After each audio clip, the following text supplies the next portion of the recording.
প্রিয় শিক্ষার্থীবৃন্দ, আসসালামু আলাইকুম। বাংলা ক্লাসে তোমাদের স্বাগত জানাচ্ছি। আমি Ayesha Begum, Rotary school and college. আশা করছি ভালো আছো, নিরাপদে আছো, সুস্থ আছো। তো আমি আজকে তোমাদের পাঠদান করব বাংলা ব্যাকরণ। খুবই গুরুত্বপূর্ণ একটি বিষয়, সেটি হচ্ছে সন্ধি। আমাদের আজকের পাঠ্য বিষয় হচ্ছে সন্ধি।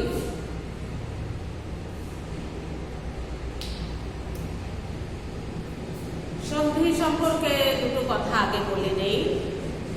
সন্ধি হচ্ছে বাংলা ব্যাকরণের যে 4টি ভাগ আছে, আশা করি তোমাদের মনে আছে, যে কোনো ভাষার 4টি অংশ: ধ্বনি, শব্দ, বাক্য, অর্থ। পৃথিবীর যত ভাষা আছে প্রত্যেকটি ভাষার এই মৌলিক 4টি অংশ: ধ্বনি, শব্দ, বাক্য এবং অর্থ। তো সেই অনুসারে তোমাদের যে ব্যাকরণ, সে ব্যাকরণটির 4টি অংশ থাকে। ধ্বনি নিয়ে যে অংশ আলোচনা করে সেটি হচ্ছে ধ্বনিতত্ত্ব।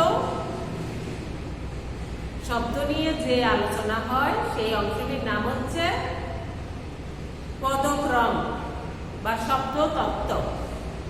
শব্দতত্ত্ব বা পদক্রম। আচ্ছা, ধ্বনি নিয়ে যে অংশটি আলোচনা করে সেটির আলোচ্য বিষয় কি? ধ্বনি, বর্ণের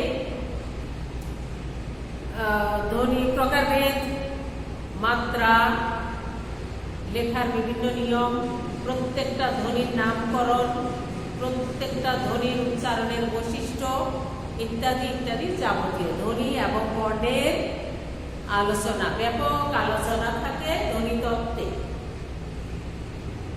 তারপর শব্দ তত্ত্ব বা পদক্রম, সেখানে শব্দ বা পদের অংশ, বাক্যের যে একটি অংশ পদ, সে পদ নিয়ে আলোচনা করে। পদের প্রকারভেদ, বিভিন্ন রকমের শব্দ, সংখ্যাবাচক শব্দ, নিরুক্তি শব্দ, কারক, সমাস, সেগুলি শুধু বাক্যের শব্দ অথবা পদ। শব্দ হচ্ছে সিঙ্গেল, আর সেই শব্দটাকে আমরা যখন বাক্যে ব্যবহার করি সেটি হয়ে যায় তখন পদ।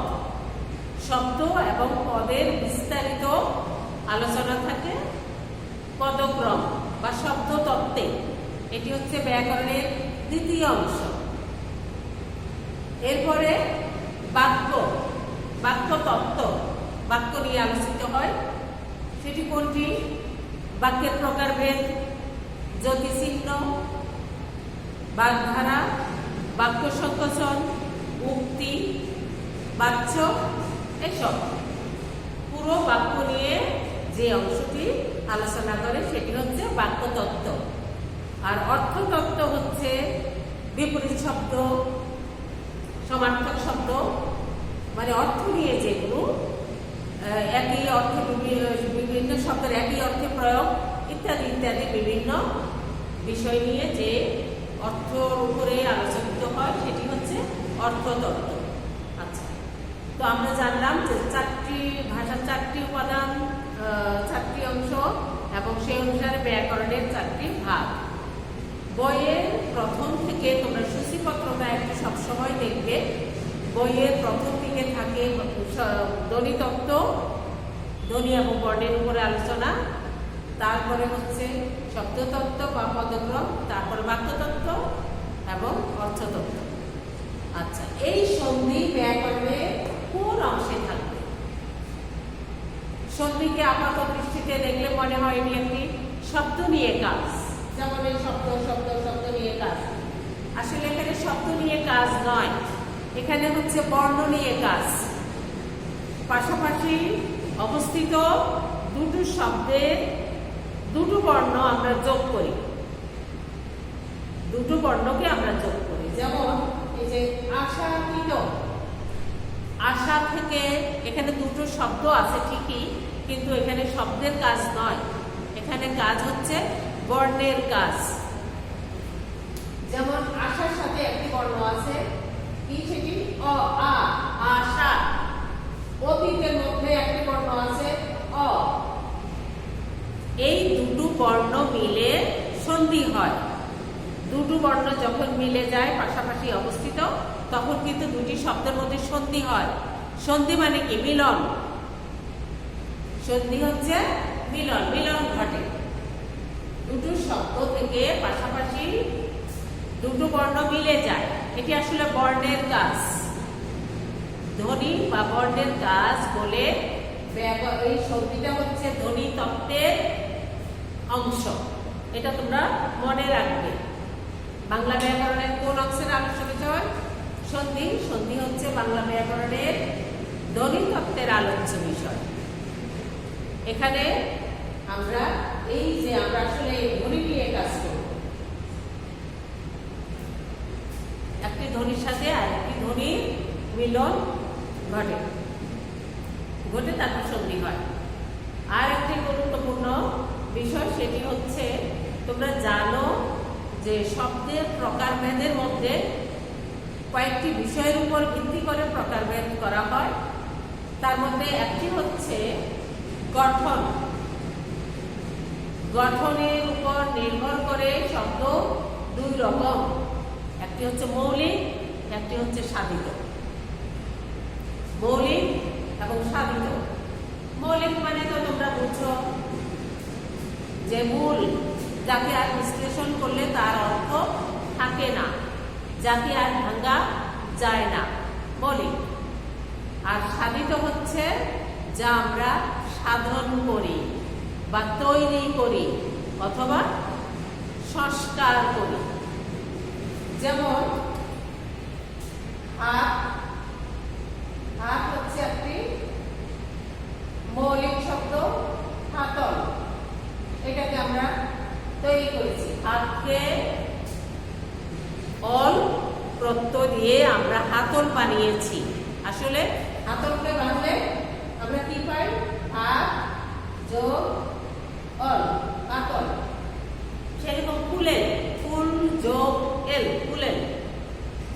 তো মূল শব্দটা কি? মৌলিক শব্দটা হাত। এই যে হাত মৌলিক শব্দ।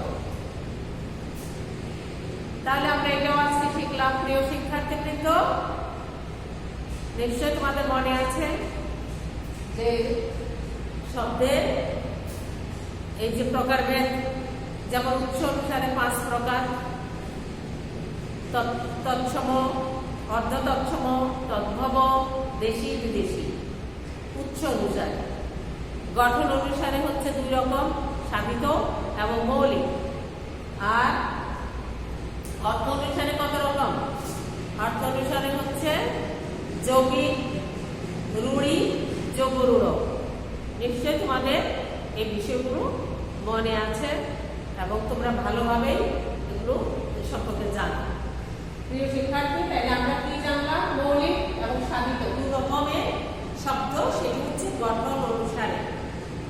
তো এই যে মৌলিক এবং আমরা সাধন করি, কতভাবে আমরা সাধন করি? শব্দকে আমরা বিভিন্নভাবে সাধন করি। আমরা সন্ধি করে সাধন করি, আমরা প্রত্যয় যোগ করে সাধন করি, আমরা উপসর্গ যোগ করে আমরা সাধন করি, আমরা এভাবে সমাস করে আমরা গঠন করি শব্দ। আর মৌলিক শব্দ তো গঠন করার কোনো বিষয় নেই। মৌলিক শব্দ নিজে থেকেই তৈরি, যেটাকে আমরা আর ভাঙতে পারবো না, ভাঙতে গেলে কোনো অর্থ থাকবে না। তাহলে আমি কেন এতগুলো কথা বললাম? আমি বলেছি এজন্য যে সন্ধি আমরা কেন করি? সন্ধিটা এক রকমের সাধন করা। একটি শব্দের সাথে আরেকটি শব্দ যুক্ত করে আমরা সাধিত শব্দ তৈরি করি। তার মানে সাধিত শব্দ অনেক রকম, তার মধ্যে সন্ধি একটি। সন্ধি করে আমরা শব্দ গঠন করি। তাহলে সন্ধি সম্পর্কে আমরা কি জানলাম? সন্ধি হচ্ছে ব্যাকরণের ধ্বনিতত্ত্বের আলোচ্য বিষয় এবং সন্ধি হচ্ছে এক রকমের সাধিত শব্দ। এগুলি সবই সাধিত, এগুলি সবই সবই সাধিত। সাধিত মানে সংস্কার করা হয়েছে, এরকম পুনরায় নির্মাণ করা হয়েছে, এরকম এগুলো। তাই সন্ধি হচ্ছে সাধিত শব্দ। এবং সন্ধি আলোচনা করি আমরা বাংলা দ্বিতীয় পত্রের ধ্বনিতত্ত্বে। শব্দ দেখলেই তোমরা মনে করতে পারো এটি হচ্ছে শব্দতত্ত্বের, এটি শব্দতত্ত্বের নয়, এটি হচ্ছে ধ্বনিতত্ত্বের। আচ্ছা, এই হচ্ছে আমার সন্ধি সম্পর্কে প্রাথমিক আলোচনা। এবার আমরা সন্ধিতে আসি। সন্ধি মানে মিলন। আমরা 3 ভাবে সন্ধি করি, মানে সন্ধির প্রকারভেদ হচ্ছে 3টি: স্বরসন্ধি, ব্যঞ্জন সন্ধি, বিসর্গ সন্ধি। প্রিয় শিক্ষার্থী, তোমরা খুব ছোট ক্লাস থেকে পড়ে আসছো, এই 3টির সংজ্ঞাও তোমরা জানো। স্বর সন্ধির সাথে স্বরবর্ণের সাথে স্বরবর্ণ মিললে স্বরসন্ধি, যে কোনো একটা অথবা দুটোই যদি ব্যঞ্জন হয় তাহলে ব্যঞ্জন সন্ধি, আর যদি বিসর্গ থাকে বিসর্গের সাথে অন্য বর্ণের যে মিলন সেটি হচ্ছে বিসর্গ সন্ধি। এগুলো ছোট ক্লাস থেকে তোমরা পড়ে আসছো এবং সন্ধি তোমাদের মোটামুটি আয়ত্তে আছে। তবু আমি আজকে, তোমরা 10ম শ্রেণীর শিক্ষার্থী, তোমাদের জন্য একটু আরো বেশি সূক্ষ্মভাবে তোমাদের নিয়ম কানুন জেনে শুনে সন্ধি তোমাদের শিখতে হবে। আজকে আমার সেটি আলোচ্য বিষয়, নিয়ম। আমরা এতদিন পড়েছি বিদ্যা যোগালয়, বিদ্যালয়, পরিযোগিক্ষা, পরীক্ষা, কিন্তু আমরা আজকে কি শিখবো? যেহেতু তোমরা এখন বড় ক্লাসে পড়ো, তোমাদের পড়াশোনাও একটু বড় মাপের হবে। নিয়ম কানুন যাই পড়ো সেটি নিয়ম নিখুঁতভাবে জেনে তোমরা পড়বে। আমি খুব বেশি আলোচনা আজকে করবো না, আমি শুধু স্বরসন্ধিটা দেখিয়ে দেব। পরবর্তী ক্লাসে আমি ব্যঞ্জন সন্ধি এবং বিসর্গ সন্ধি পর্যায়ক্রমে আলোচনা করব। আজকে আমরা কি করব? সূত্রগুলো দেখব। প্রত্যেকটা ব্যাকরণের এই যে সন্ধি মানে সাধন করি, আমরা শব্দ গঠন করি, আমরা অবশ্যই নিয়ম অনুসরণ করেই করি। ব্যাকরণ মানে নিয়মের বিশ্লেষণ, নিয়মের বৈধ কিছুই নেই। যদি কিছু থাকে সেটা হচ্ছে নিপাতন। নিপাতন বিষয়টি অনেক জায়গায় তোমরা পাবে, 2-4টি। আমরা জানি যে যত নিয়ম আছে, নিয়মের প্রত্যেকটা নিয়মের কিছু ব্যতিক্রম থাকে, আর ব্যতিক্রম হইলে সেটা হবে নিপাতনে সিদ্ধ। আচ্ছা, তাহলে আমরা আজকে শুধু স্বরসন্ধির নিয়ম শিখব। আমি কিছু উদাহরণ লিখে রেখেছি এবং পাশে নিয়মটা, সূত্র কোনটির সাথে কোনটি মিললে কি হয়। আশাদিত, এখানে কি হয়েছে প্রিয় শিক্ষার্থী দেখো তো, স্বরের সাথে স্বরেও। এখানে যদি দুটোই যদি আ থাকতো তাহলে ওই আই হইতো। যদি একটা আ থাকে, একটা অ থাকে, অথবা দুটোই আ থাকে তাহলে আ হবে। দুটো মিলে আ হবে। আশা অতীত, আশা অতীত, আশাতীত, আশা যোগ অতীত, আশাতীত। তাইলে স্বরবর্ণ মধ্যে যদি আ এবং অ অথবা দুটোই আ, এই নিয়মে অনেকগুলো উদাহরণ তোমরা পাবে। তোমরা খাতায় সেগুলি নোট করবে। তারপর দ্বিতীয় নিয়মটা দেখো। দ্বিতীয় নিয়মটা পরিযোগিক্ষা, পরীক্ষা। দুটো মিলে কি হয়েছে? পরীক্ষা, পরীক্ষা হয়েছে।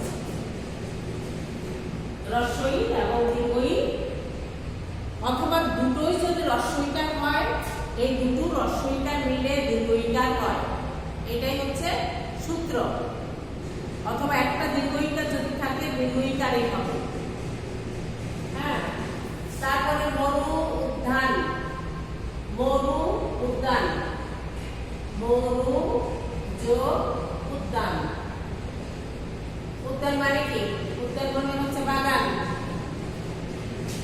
মরুভূমির বাগান, এখানে রস্য, এখানে রস্য, দুটো মিলে কি হয়েছে? দীর্ঘ হয়েছে। দুটো রস্যকার মিলে হয়েছে দীর্ঘ উ। এখানে কি হয়েছে আমরা একটু দেখি। শুভ যোগ ইচ্ছা। আমরা যদি একবার নিয়ম কানুনটা আয়ত্ত করতে পারি আমাদের কাছে খুব সহজ হয়ে যাবে। আমরা এখন বড় ক্লাসে পড়ি, আমরা নিয়ম ধরেই পড়ব। শুভ যোগ ইচ্ছা, এখানে ক, এখানে কি আছে? অ আছে, আর এখানে আছে ই। এই দুটো মিলে কি হয়েছে দেখো তো। এখানে স্বরে অ, এখানে হচ্ছে রস্য ই, দুটো মিলে হয়ে গেছে এ। দুটো মিলে হয়েছে এ। অ এবং ই মিলে হয়েছে এ। তারপর দেখো এরপরে কি হয়েছে? সূর্য উদয়। সূর্য, সূর্য এখানে আছে, এখানে কি আছে? সূর্য, অ, অ আছে, এবং উদয়, উদয়। এখানে আছে অ, এখানে আছে উ, তাহলে কি হলো? উ হয়েছে।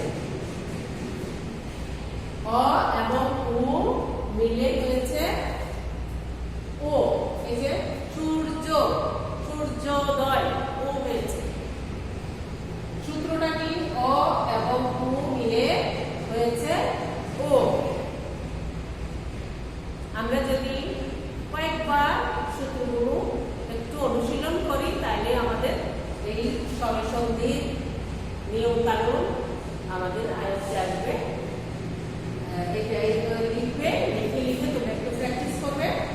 মহর্ষি, মহর্ষি, এখানে দেখো কি হয়েছে? মহা যোগ ঋষি, মহা যোগ ঋষি। ঋষি কি? ঋষি কাকে বলে? ঋষি হচ্ছে জ্ঞান সাধক, যিনি জ্ঞান সাধনা করেন। তাহলে মহা এখানে আ, আর এখানে হচ্ছে রি, দুটি মিলে কিন্তু হয়েছে অর। মহর, আ এবং রি, আ রি মিলে হয়েছে অর। মহা ঋষি, মহর্ষি, সেরকম সপ্তর্ষি। সপ্ত, অর সাথে রি মিললেও হবে অর, অর হয়েছে। এরপরে নিয়মটি হচ্ছে জন যোগ এক। জন যোগ এক, জন, জন, অ আছে, অ এবং এ মিলে হয়েছে কি? ওই হয়েছে, ওই। জন যোগ এক, জনৈক। জনৈক মানে অনির্দিষ্ট কেউ, একজন। অনির্দিষ্ট ব্যক্তির ক্ষেত্রে আমরা জনৈক শব্দটি ব্যবহার করি। একজন, জন যোগ এক, এক। এখানে অ, এখানে এ, এই দুটি স্বরধ্বনি মিলে হয়েছে ওই। তারপর হচ্ছে অ এবং ও, বন ঔষধি, বন যোগ ঔষধি।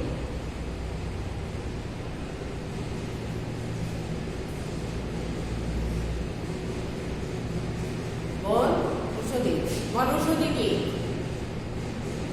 ভেষজ যে ঔষধি গুণ সম্পন্ন যে বৃক্ষ, ভেষজ গুণ সম্পন্ন যে বৃক্ষ, বন ঔষধি। বনের অ আর ও মিলে হয়েছে ও, এইটার মতো।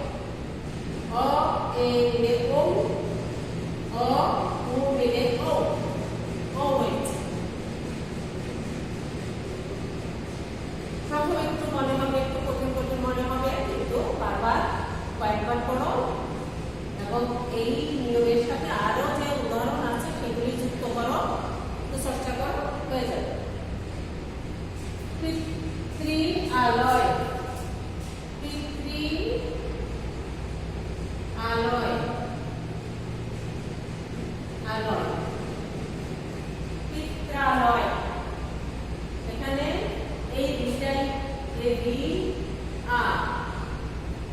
মিলে রিকার রিকার হয়েছে রিকার চিত্রালয় রি এবং আ মিলে রি রিকার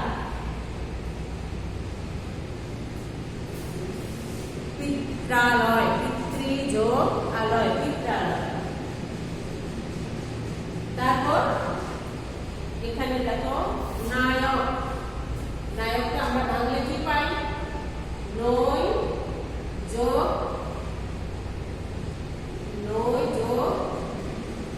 অক নই যোগ অক নায়ক ওইটা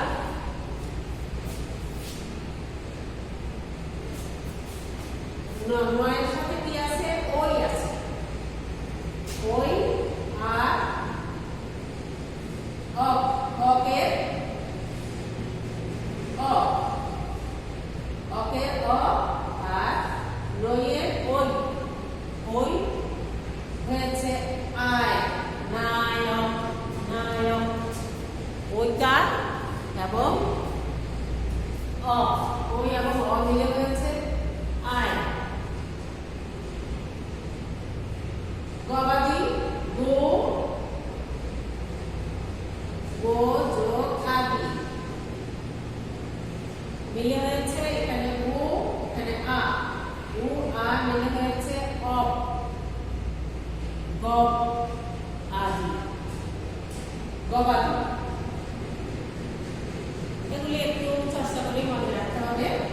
নাবিক ওই আ আপ নাবিক নই যোগ ইক নই যোগ ইক এখানে হচ্ছে নই যোগ অ আর এখানে হচ্ছে নই যোগ ইক নো নো যোগ নো মানে কি নো মানে হচ্ছে এখানে ই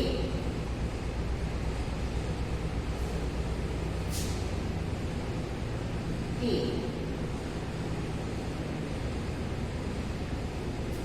নো নৌকা ই নাবিক নৌকা হয়ে গেছে নৌ এবং ই ও এবং ই মিলে হয়েছে আপ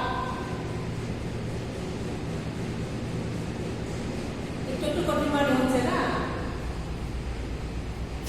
আমরা এগুলো তো মোটামুটি সহজ আছে 1 নাম্বার 2 নাম্বার 3 নাম্বার আমরা এত বেশি এগুলো চর্চা করেছি এগুলো আমাদের আয়ত্তেই আছে আমরা শুধু নিয়মগুলো আবারও একটু অনুশীলন করব সেগুলো হচ্ছে এইটা এইখান থেকে কয়েকটা আমাদের লিখে লিখে একটু প্র্যাকটিস করলে আমাদের কঠিন আর মনে হবে না আমাদের আয়ত্তে এসে পড়বে।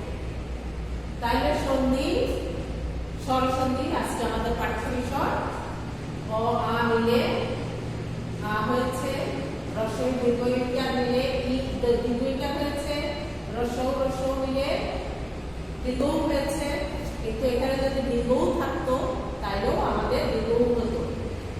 শুভ ইচ্ছা শুভেচ্ছা সূর্য উদয় অ এবং মিলে উকার হয়েছে ও হয়েছে মহা ঋষি আ এবং রি মিলে হয়েছে অর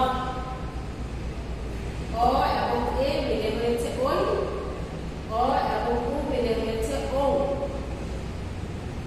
রি এবং আ মিলে হয়েছে রি ওই অ নই অ নায়ক আয় হয়েছে গো ও আর আ মিলে হয়েছে অ নৌ এবং ই নাবিক ও এবং ই মিলে হয়েছে আ। তো আমি আর আজকে ক্লাস দীর্ঘায়িত করব না শুধুমাত্র আমরা স্বরবর্ণের স্বরসন্ধের এই কয়টা নিয়ম আমরা আয়ত্ত করব।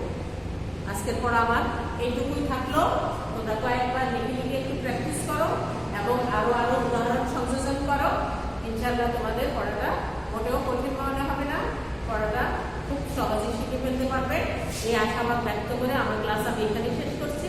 আল্লাহ হাফেজ।